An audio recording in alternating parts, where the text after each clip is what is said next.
Buenos días. Continuamos con nuestro curso de Procedimientos Administrativos 4. En la sesión anterior habíamos empezado, hicimos la primera parte de Procedimientos Administrativos 4, explicando decisión, contenido de la decisión y su publicidad. En esta segunda parte de Procedimientos Administrativos 4 nos vamos a preocupar de analizar algunos aspectos relativos a lo que es la impugnación de la decisión una vez notificada o una vez publicada, de acuerdo con si es un acto general o si es un acto de contenido particular, que es un componente, digamos así, de las garantías, porque es volver a abrir la puerta de la contradicción en el procedimiento administrativo, en este caso en la segunda parte del procedimiento administrativo, que es propiamente de la controversia, el debate en relación con la decisión.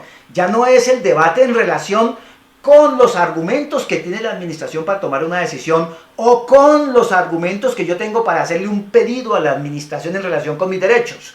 Aquí ya tengo materialmente un acto que controvertir.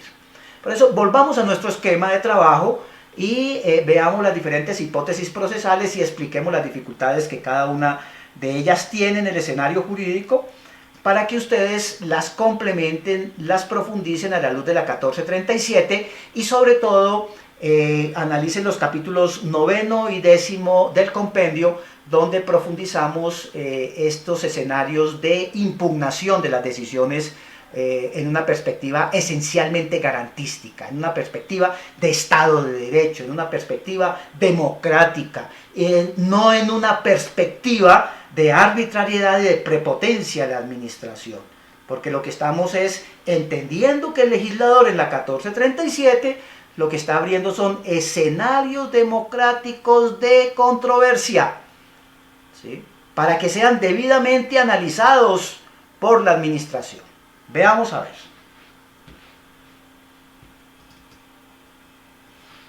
Este es nuestro esquema de trabajo. Habíamos quedado en la sesión anterior precisamente aquí en el ámbito de la publicidad, ¿no? Todos los mecanismos de publicidad, ya habíamos insistido en la importancia que tiene la publicidad, que es sacar la decisión del ámbito interno de la administración, trasladarlo a los destinatarios, que es lo más importante que puede existir en un sistema democrático, que se deje ver lo que la administración ha hecho, y eso es dejar ver es a través de mecanismos institucionales como los de publicidad, no a través de cualquier mecanismo. Una vez el destinatario ya conoce, ya se ha cumplido con el procedimiento, en este caso pensemos que ha sido notificado personalmente o por aviso, o el destinatario se da por notificado por conducta concluyente, o es un tercero que no participó en la actuación administrativa, pero que conoce la decisión porque le llegó a través de la publicación ordenada por la administración, ¿sí? Pues, ¿qué hacer con esa decisión? ¿Qué nos permite y cuáles son las alternativas del ordenamiento jurídico?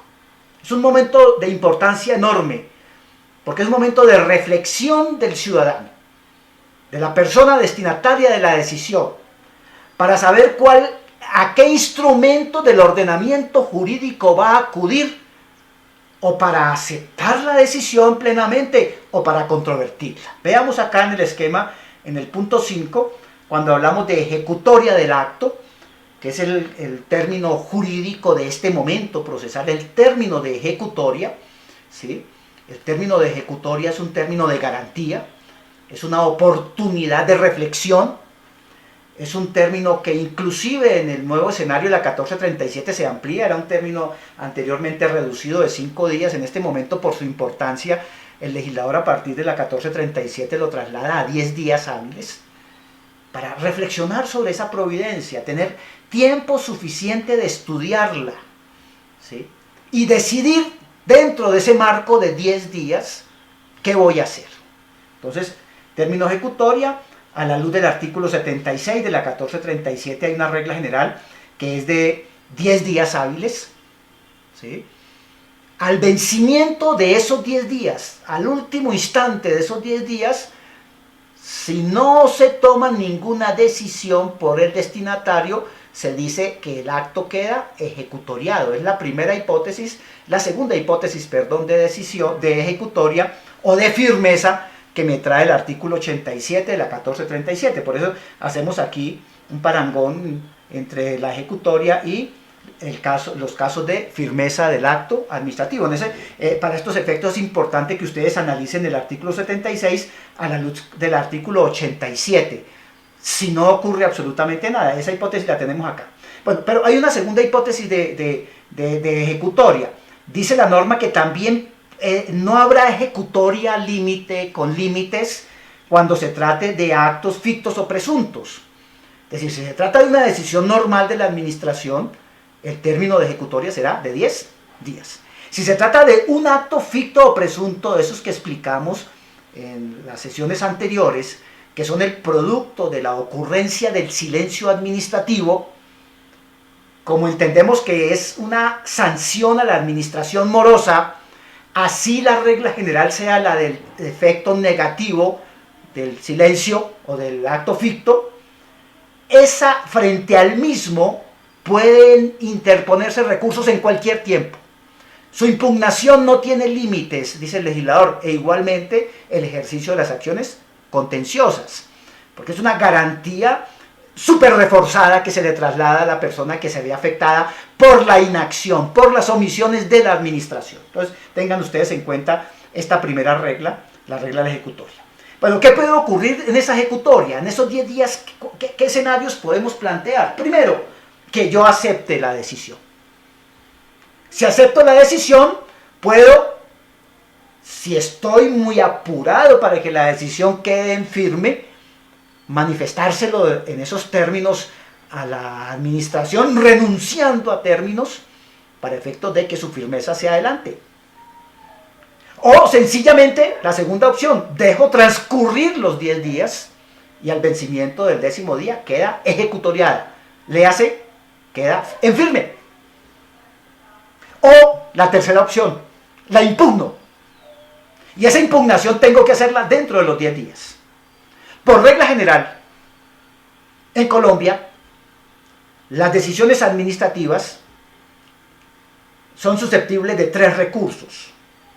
Recurso de reposición, recurso de apelación y un recurso opcional también, que es el recurso de queja, un recurso intermedio para solucionar problemas procesales cuando se me niega la posibilidad de la apelación. ¿Cómo operan esos recursos en el término de ejecutoria? Tanto el de reposición como el de apelación, si proceden ambos, debo interponerlos el uno subsidiario del otro en el mismo momento, en el mismo escrito, y su trámite se hará automáticamente ante la administración, una vez la haya recepcionado quien adoptó la decisión, que puede ser, en este caso, quien adoptó la decisión sería para que tramitara la reposición o que tramitara la apelación ante su inmediato superior. O si se está, eso en un escenario jerárquico, o si estamos en escenarios funcionales, es decir, aquellos escenarios donde la impugnación no se hace al interior de una misma organización, sino por fuera de esta, en esos casos, pues el recurso de reposición se interpone ante quien la norma indique que se debe interponer, ¿sí? O en su defecto el de apelación. Pero viene un segundo escenario. Estoy diciendo actos, estoy hablando de actos en relación con los cuales es susceptible interponer recurso de reposición y recurso de apelación. ¿Por qué? Porque el funcionario que lo adoptó tiene superior jerárquico o tiene superior funcional, y entonces yo opto, que soy el que escojo mis recursos, mis instrumentos, mis armas frente al acto, escojo por la reposición y por la apelación. Pero asimismo, la ley 1437 retoma un principio del decreto 01 en el sentido de entender que el recurso de reposición no es obligatorio. No es obligatorio para agotar una instancia administrativa. No es obligatorio para discutir con la administración. Dice en la exposición de motivos del viejo decreto 01 que está demostrado que el recurso de reposición en Colombia no funciona, que el 99.9 las veces que se interpone una reposición es perdera de tiempo porque nadie revoca. Y si la persona interesada, sabiendo que ese acto es susceptible de reposición y apelación, escoge solamente el de apelación, es perfectamente válido. ¿Sí? Y entonces ahí tenemos que irnos o ante el superior jerárquico o ante el superior funcional, de acuerdo a cómo esté planteado el tema de las decisiones administrativas en cada caso concreto. Es un tema muy importante que ustedes deben manejarlo. Yo les hago la recomendación de que me trabajen muy bien ese esquemita de posibilidades de recursos para efectos de saber si voy a utilizar únicamente apelación o voy a irme con ambos recursos. Pero viene un tercer escenario muy interesante. Hay casos en los cuales en el ordenamiento jurídico colombiano los actos administrativos que se profieran tan solo son objeto de reposición. ¿Y eso cuándo opera? En primer lugar, cuando no hay superior jerárquico o funcional. Un gobernador de departamento, un alcalde municipal, un ministro, etcétera, etcétera. Generalmente el recurso se agota con la reposición. Pero fíjense ustedes, ese no es obligatorio. Luego puede omitirlo y pasar directamente a la acción contenciosa administrativa. O también hay casos en los cuales el legislador ha establecido que el recurso único procedente es reposición, como ocurre, por ejemplo, en los actos que se dictan en asuntos contractuales, que dice la ley que tan solo son objetos de reposición. Entonces, este es un escenario de posibilidades muy interesante que tenemos en el derecho colombiano. ¿Cuál es el objeto de los recursos, sea el de reposición o sea el de apelación? El mismo. La única diferencia es ante quién los va a resolver. ¿Quién los va a resolver? ¿Para qué se interpone un recurso? Para que se revoque, para que se modifique, para que se adicione, para que se complemente, para que se deje sin efectos. Es decir, en fin, la acción que yo le pido a la administración depende del conflicto en que me vea envuelto con ella a partir de la existencia del acto. En eso hay libertad. En eso hay libertad. Yo soy el que le voy a pedir a la administración. Yo soy el que le va a pedir un pronunciamiento a la administración a través de los recursos. Los recursos deben ser resueltos en un término de 2 meses. Ahí hay una controversia muy interesante, si los 2 meses son para ambos recursos o solamente para uno, ¿no? Para cada uno de ellos. En mi libro planteo la hipótesis de que sean 2 meses para cada uno de ellos, pero sin embargo no es una regla, es una posición doctrinal. Yo entiendo que hay una dificultad de redacción de la ley 1437 que no la solucionaron en la 1437, dificultad que viene del decreto 01. Ahí por ahí hay unos pronunciamientos viejos del Consejo de Estado, la sección segunda, muy interesante, donde dice que deben ser 2 meses para cada recurso. Yo lo veo absolutamente lógico, pero no me atrevo a hacer un planteamiento en este momento para ustedes en el sentido de que eso es regla, ni es tampoco un fallo de unificación. Es una solución a un caso que se dio hace ya mucho tiempo. Muy bien. ¿Qué actos no son objeto de recursos? Seamos coherentes con lo que ya vimos anteriormente. Pues no son objeto de recursos los actos intermedios, los que se dan dentro del procedimiento administrativo. Tan solo son objeto de recursos los actos que ponen término a la actuación administrativa. Ahora, un acto de trámite o un acto de sustanciación, un acto podría ser objeto de recursos si pone materialmente término a la actuación administrativa. Claro que son situaciones absolutamente excepcionales. Los recursos pueden ser desistidos, yo puedo renunciar a ellos, porque hacen parte de mi esquema de derecho de defensa. También hay periodo probatorio, abiertos los recursos, hay periodo probatorio. El mismo periodo probatorio anterior, es decir, utilizando los medios de la ley 1437, del Código General del Proceso, con las legalidades del Código General del Proceso, con las oportunidades del Código General del Proceso.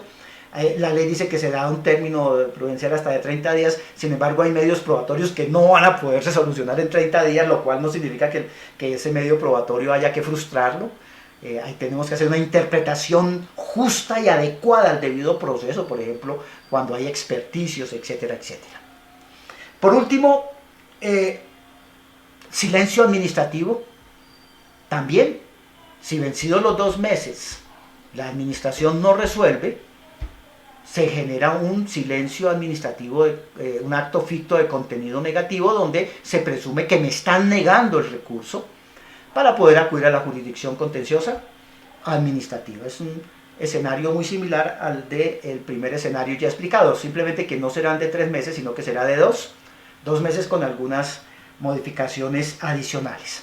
Y ya para finalizar, el tercer recurso que nos queda faltando, el recurso de queja. ¿Qué es eso? Una queja. Es un recurso, entre comillas, de último pataleo, cuando hay argumentaciones de quien debe tramitarme los recursos en el sentido de que no procede la apelación.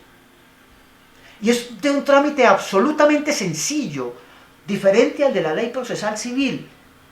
Si yo le manifiesto al superior que me están negando la apelación, él manda a pedir el expediente, ¿sí? Se le sube todo el expediente, y si él encuentra que sí debe fallar, no falla, de una, principio de economía. O si es que mi observación está por fuera de los marcos de la legalidad, pues sencillamente niega. Pero cumple un papel muy interesante que es eminentemente de garantía para evitar la arbitrariedad o interpretaciones malévolas y cerradas del ordenamiento jurídico por parte de la administración. Fíjese que siempre es propendiendo a defender al usuario, defender al interesado, defender al ciudadano, defender a la persona, porque al fin y al cabo lo que está envuelto en todo este trámite de los recursos es la garantía al debido proceso y las garantías judiciales y administrativas que me señala la Convención Americana de Derechos Humanos. Muchas gracias.